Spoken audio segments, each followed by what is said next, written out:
راته وبخه همواړه عصیان دا مې تاله رضا رضا یا الله د شیطان له وسوسو غواړم امان زړه مې تا ته فریاد دی د ژوند لار وړاندې کوونکی مولوي محمد یاسین فهیم.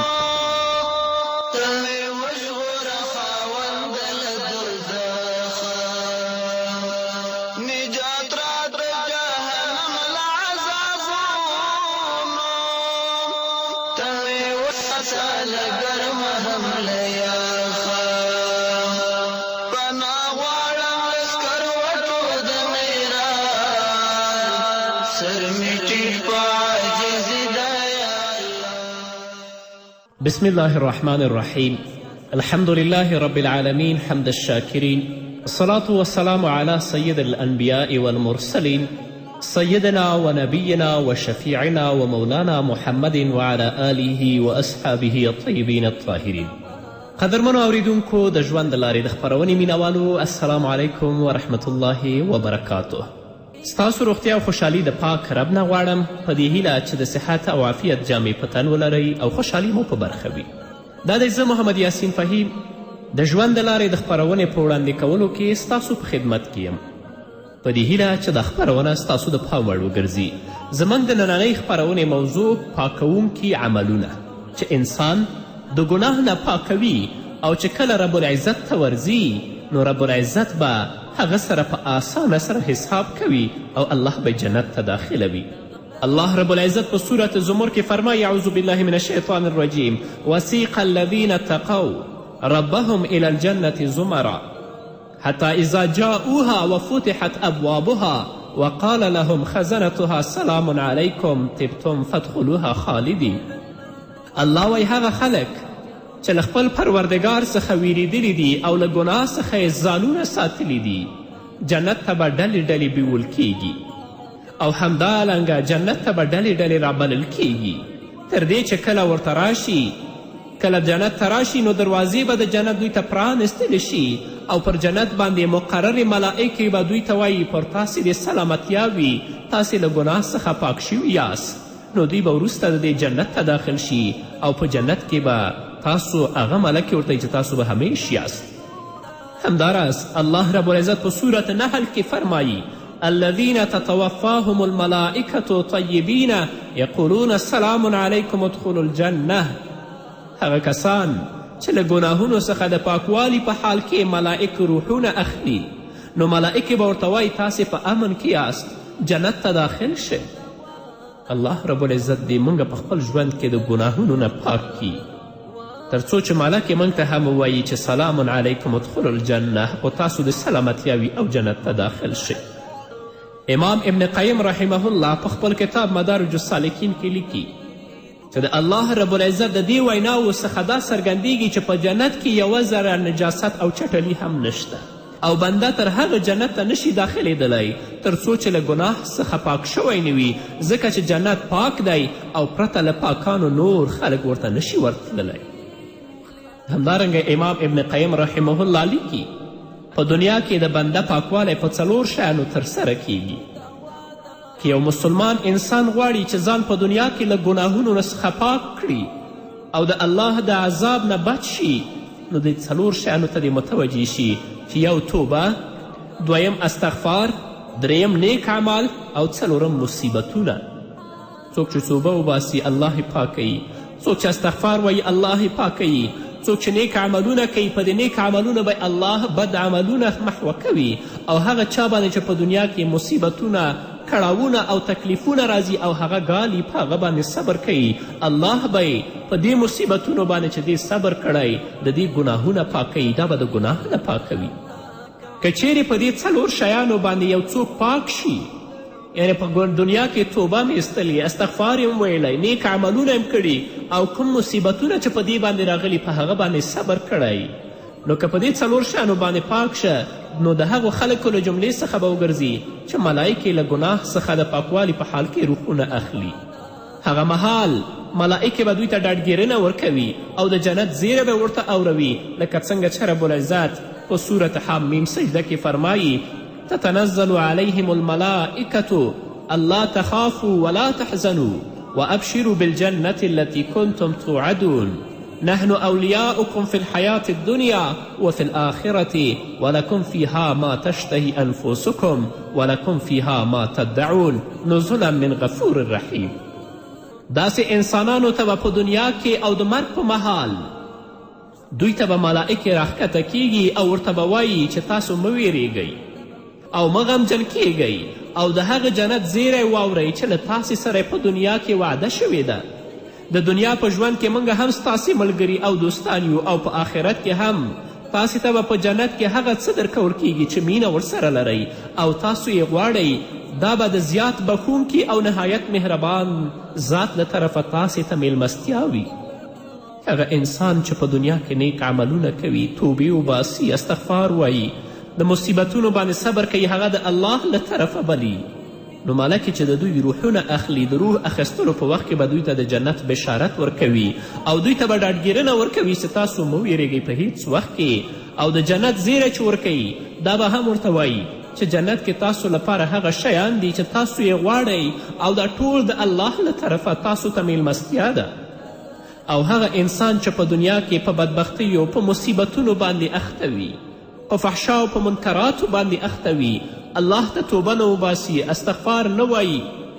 او نیک عملونه نه کوي، چې کله ملکې د دوی روح اخلي نو هغه وخت کې به دوی باندې ډیره سخته سختی کوي. نو که د یو چا په دنیا کې په دې 4 شیانو باندې پاکوالی او صفایي ونه شي، یعنی په صدق او اخلاص سره توبه ونه باسي، پوره استغفار یې نه ویلی، هغه استغفار چې له ګناه څخه وروسته متصل وي او له ګناه څخه یې د پښیمانتیا اظهار پکې وي، همداراز نیک اعمال یې د کمیت او کیفیت له پلوه د ګناهونو له منځه وړلو لپاره کافي نه وي او کوم مصیبتونه چې ورته رسېدلي دي په دې اندازه نه و چې ګناهونه یې محوه کړي، نو که دلته په دنیا کې پاک نشو، په برزخ کې به په 3 څیزونو الله هغه پاک کړي. انسان هغه وخت نه چې وفات کیږي او قبر کې دفن کیږي تر قیامت وخته پورې دې ته د برزخ حالت ویل کیږي. او په برزخ کې به په 3 څیزونو پاک کیږي. لومړی د جنازې لمونځ او د مؤمنانو له پلوه ورته له الله څخه بخښنه او سفارش. چې وفات شي ډېر مؤمنان د هغه په جنازه کې اشتراک وکړي او هغه لپاره بخښنه وغواړي د الله نه، هیله ده چې الله یې د دوی په بخښنې باندې معاف کړي. دویم دا د قبر سختی، یعنی هغه سخت حالات چې دا یې ورسره په قبر کې مخ کیږي، لکه د پوښتن کوونکو ملائکو نکیر او منکر له ویرې څخه مخ کیدل او داسې نور حالات چې د قبر تنګېدل او فشار او د قبر د امتحان سره د زنکدن دا ټول تکلیفونه پکې شامل دي. دریم هغه څه چې له ده وروسته یې ورته مسلمانان ډالۍ کوي، لکه صدقه، حج، روژه نیول او یا ورته د قرآن کریم د لوستلو او لمونځ کولو ثواب بخل. د صدقې او دعا رسیدلو په هکله خو علما کوم اختلاف نه لري، بلکې ټول سره متفق دي او اکثر علماو په نظر باندې د حج ثواب مړي ته هم رسیږي. نو که په ژوند کې دې پوره توبه نه ویستلې، کافي استغفار دې نه ویلی،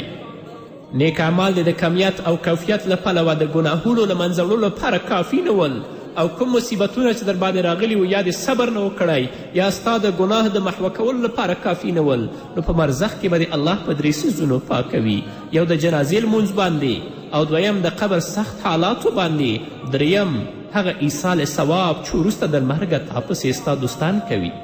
که چیرې د برزخ په مرحله کې له ګناهونو څخه پوره پاک نشو په دې 3 شیانو باندې، نو بیا به د قیامت په ورځ په 4 شیانو باندې الله دا پاکوي. د قیامت د ورځې پریشانی، د الله تعالی په وړاندې د ودرېدلو سختي،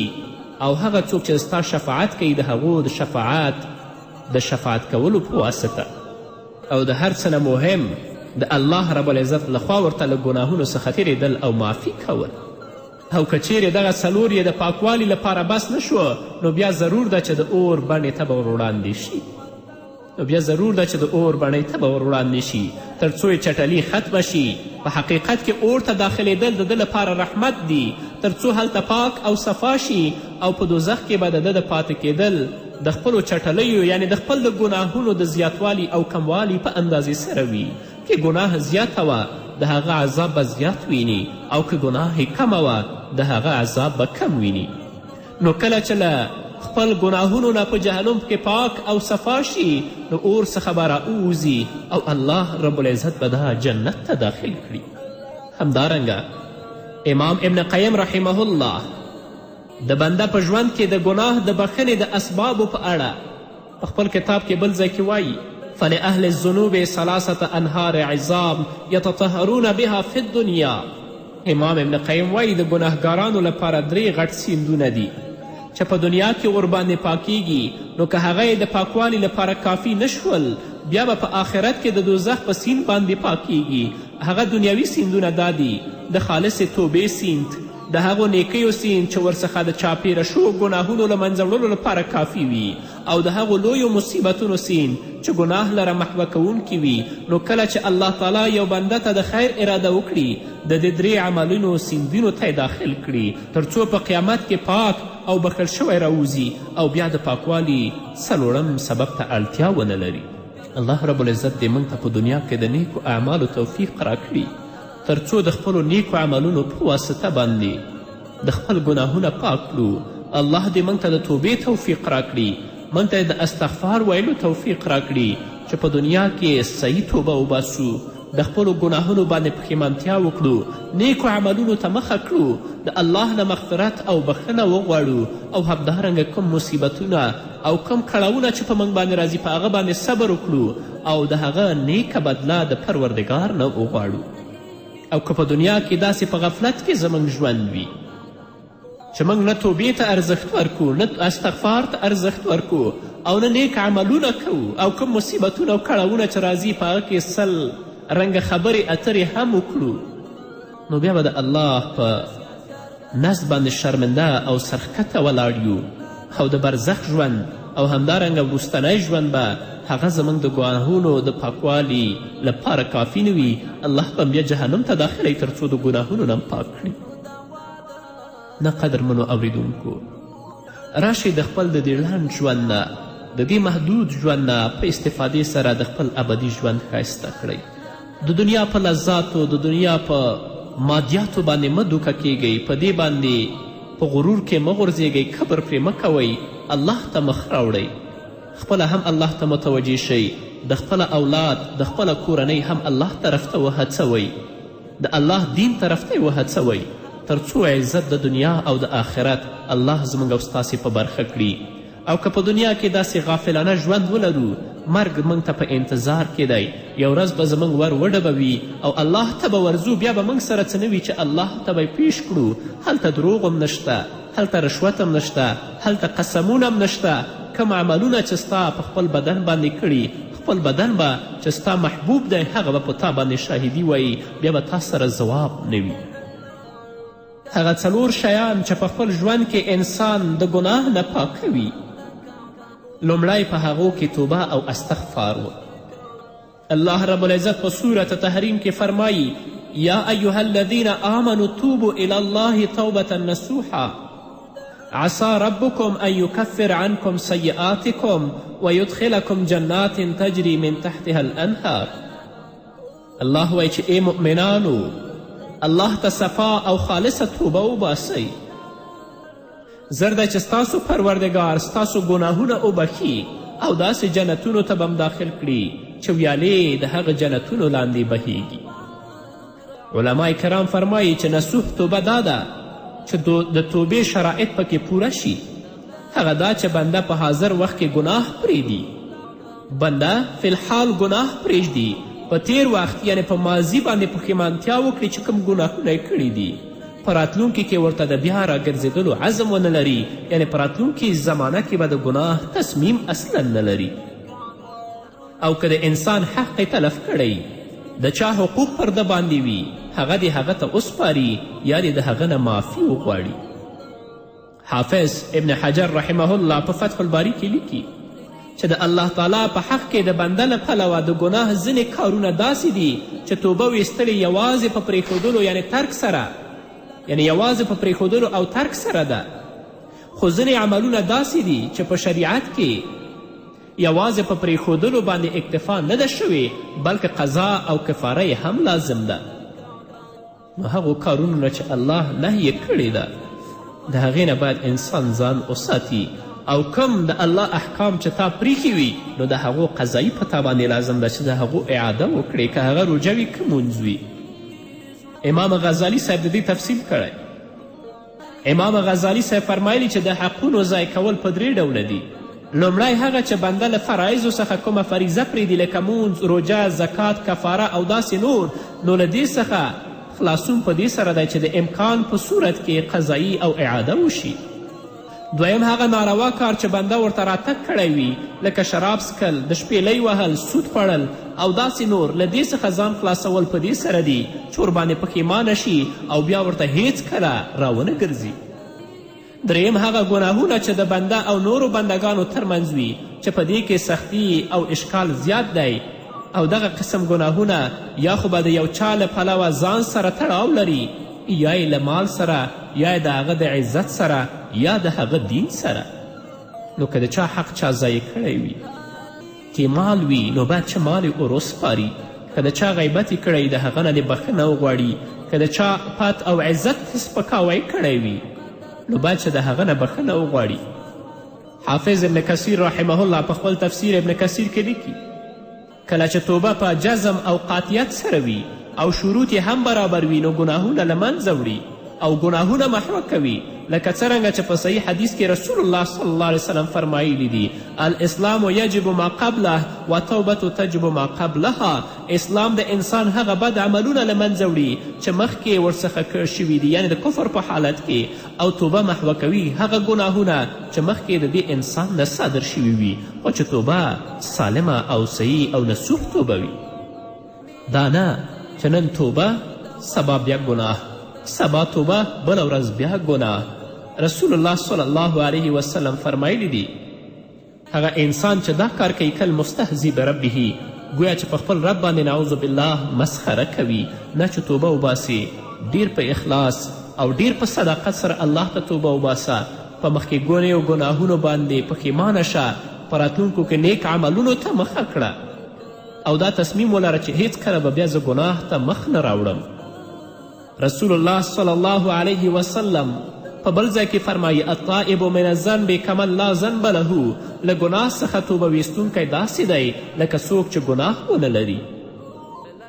په توبې سره انسان د خپلو ګناهونو نه داسې پاکیږي لکه ستا په جامه او ستا په لباس کې چې څه نجاست وي هغه د تودو اوبو او د صابون یا د ظرف په واسطه باندې پاکیږي. نو قدرمنو اوریدونکو، مسلمانانو ورونو او خویندو، موږ خو تل په ګناه اخته یو. که دا 24 ساعته چې شپه او ورځ ده د دې محاسبه او سنجش وکړو او په دقت باندې متوجه شو دې ته چې د 24 ساعته کې څومره ما د الله لپاره کار وکړه او څومره ما د خپل ځان لپاره کار وکړه او څومره مې د شیطان او د دنیا لپاره کار وکړه،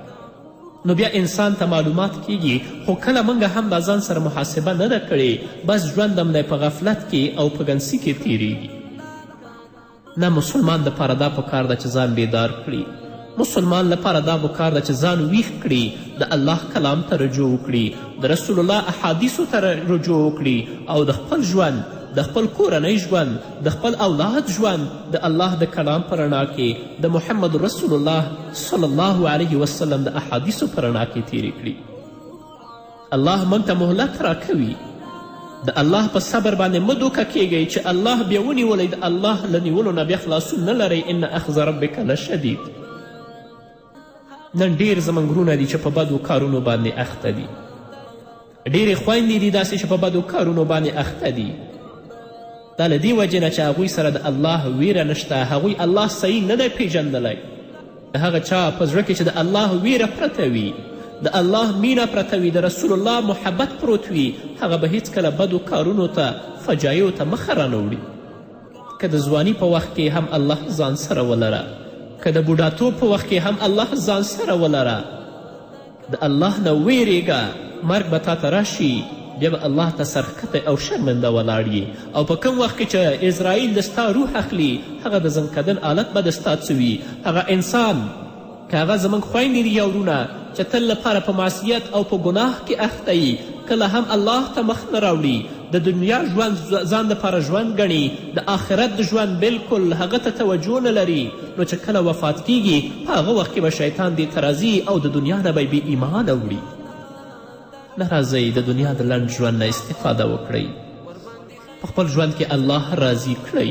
خپلو نیکو عملونو باندې ځان په دنیا کې صفا کړئ، د الله کلام ولولئ، د رسول الله احادیث ولولئ،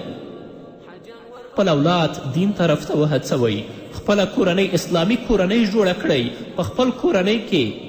خپلې کورنۍ ته د الله دین، د الله کتاب، د رسول الله سیرت تدریس کړئ. هغه څه چې موږ د دین نه لرې کوي، اسلامي فرهنګ هم لرې کوي، اسلامي اخلاقونه هم لرې کوي، هغه د کورنۍ نه وباسئ. او دا به د هر مشر په هر اسلامي کورنۍ کې مسئولیت وي چې هغه الله دین طرف ته متوجه کي، الله دین طرف ته وهڅوي، او که خپل مسئولیت ادا نه کړي د هغو نه به مخکې الله دا د خپل حساب ته کاږي.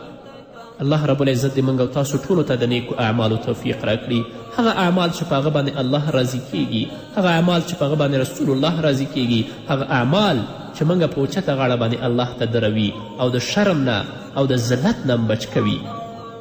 په دې هیله قدرمنو اورېدونکو دا به زموږ نننۍ خپرونه چې ستاسو درانه حضور ته وړاندې کړه. تر بلې خپرونې پورې چې زه بیا هم انشاءالله د توبې د شرطونو په هکله تاسو سره غږیږم. تاسو ټول په پاک رب سپارم. پاتې ژوند او پاتې ورځم نیکمرغه. پاک الله مو بچ.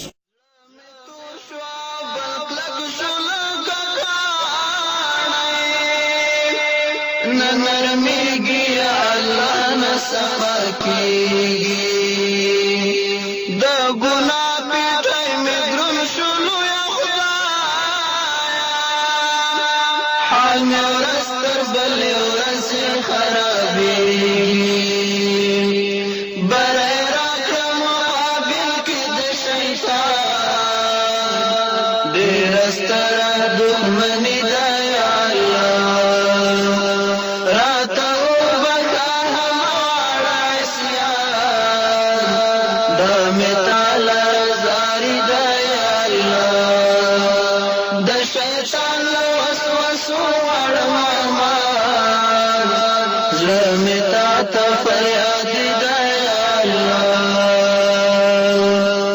بد عمل بد نصیب بد کردار